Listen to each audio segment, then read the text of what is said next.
according to some, it's about protecting civilians. And our resolve is clear. The people of Libya must be protected. Others say it's about oil. The only reason they're interested with Libya is about the oil. You'd think we'd be in Iraq if the major export there was broccoli. But some are convinced intervention in Libya is all about currency, specifically Gadaffi's plan to introduce the gold dinar, a single African currency made from gold, a true sharing of the wealth. It's one of these things that you have to plan almost in secret, because as soon as you say you're going to change over from the dollar to something else, you're going to be targeted. There were two conferences on this, one in '96 and another one in the year 2000, called the World Mataba Conference, organized by Gadaffi. And everybody was interested. I think most countries in Africa were keen.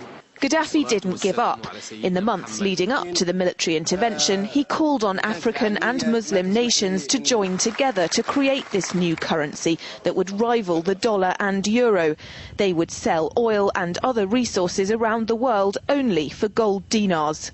It's an idea that would shift the economic balance of the world. Countries' wealth would depend on how much gold they have, not how many dollars they trade. And Libya has 144 tons of gold.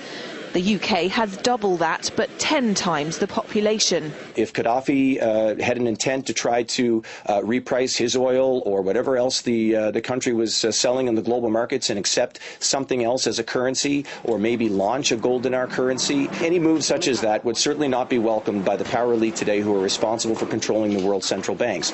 So yes, that would certainly be something that would cause his immediate dismissal and the need for other reasons to be brought forth for removing him from power.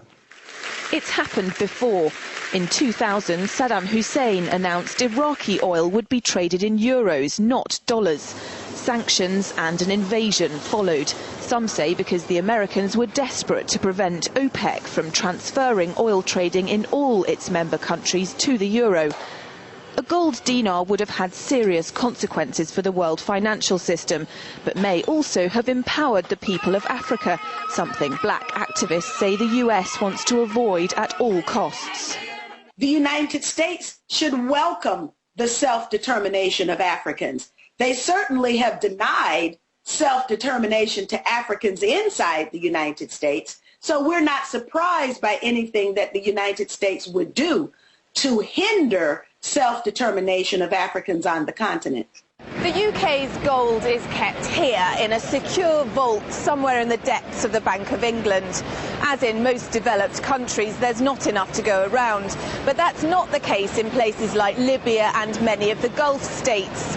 A gold dinar would have given oil-rich African and Middle Eastern countries the power to turn around to their energy-hungry customers and say, sorry, the price has gone up and we want gold. Some say the US and its NATO allies literally couldn't afford to let that happen. Laura Emmett, RT.